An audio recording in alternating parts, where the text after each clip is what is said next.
नमस्कार, focus news 18 में आपका स्वागत है। मैं हूं आपके साथ अंकिता। चलिए बढ़ते हैं खबर की ओर। हिंदू वोटर को टारगेट कर परेशान करने का दिग्विजय सिंह और मनोज शुक्ला पर लगाया आरोप। प्रतिनिधि मंडल के सदस्यों ने सीओ को ज्ञापन सौंपकर गलत शिकायत पर कार्रवाई करने की मांग की।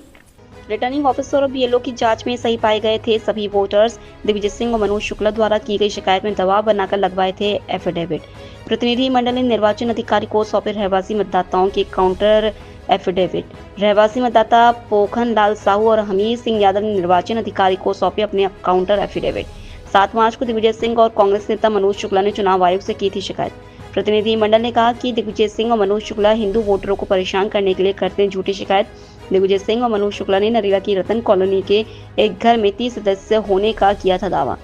प्रतिनिधि मंडल ने कहा कि जिन लोगों की शिकायत हुई उनको धमकाकर करवाए गए थे हस्ताक्षर। प्रतिनिधि मंडल ने कहा कि एसडीएम स्तर पर हुई जांच पर दिग्विजय सिंह और मनोज शुक्ला का दावा निकला झूठा।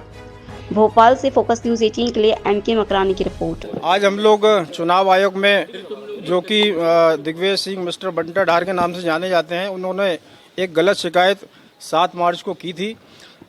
रतन कॉलोनी, जो कि करौद में स्थित है, नरेला विधानसभा के अंतर्गत आता है, जहां मकान नंबर 2 में उन्होंने चुनाव आयोग को शिकायत की थी कि वहां 38 लोग रह रहे हैं, जबकि उसका भौगोलिक और वेरिफिकेशन कर लिया गया, वो सत्य पाए गए हैं। झूठी शिकायत के इस मामले में हम लोग यहाँ आए थे और कुल मिलाकर दिग्विजय सिंह का और इन लोगों का, कांग्रेस का यही टारगेट रहता है कि हिंदू वोटरों को टारगेट किया जाए। 2019 में वो चुनाव लड़े थे, वो हारे। एक हमारे और अन्य प्रत्याशी जो नरेला विधानसभा से लड़े थे 2023 में, वो हारे। तो हिंदू वोट उनको मिलता नहीं है, तो उसकी खुन्नस निकालने के लिए, कहीं ना कहीं उन लोगों को परेशान करने के लिए, एक वर्ग को फ़ायदा पहुंचाने के लिए ये सब मनगढ़ंत कहानियाँ करते रहते हैं। चुनाव आयोग का भी समय खराब करते हैं। और उन्होंने भी एक आरोप भी लगाया था अपने वर्जन में कि चुनाव आयोग और भाजपा मिलकर काम कर रही है। तो मैं उनको बताना चाहता हूं कि अभी इनकी रिपोर्ट आ जाए, आजकल में आने वाली, उसके बाद हम एफआईआर भी दर्ज कराएंगे। एफआईआर दर्ज नहीं होती उसके खिलाफ हम कोर्ट भी जाएंगे।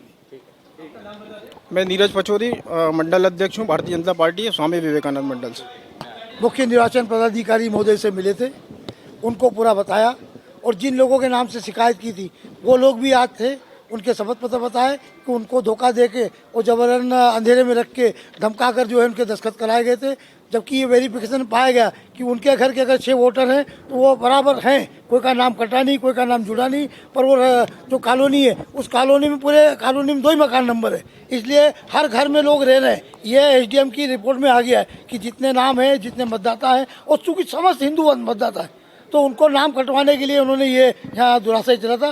किंतु चुनाव आयोग की जांच में, एसडीएम की जांच में ये प्रमाणित पाया गया कि जितने मतदाताओं के नाम है वो सब स्पॉट पर रह रहे हैं और वेरिफिकेशन में सही पाया गया। इसलिए हम जो है आज इनको, मुख्य निर्वाचन पदाधिकारी महोदय को आवेदन दिया है कि आप अपने तरफ से कार्रवाई करें। अगर शासन प्रशासन कार्रवाई नहीं करता तो हम लोग प्राइवेट कंप्लेंट कोर्ट में फाइल करेंगे दिग्विजय सिंह जी के खिलाफ और मनोज शुक्ला के खिलाफ।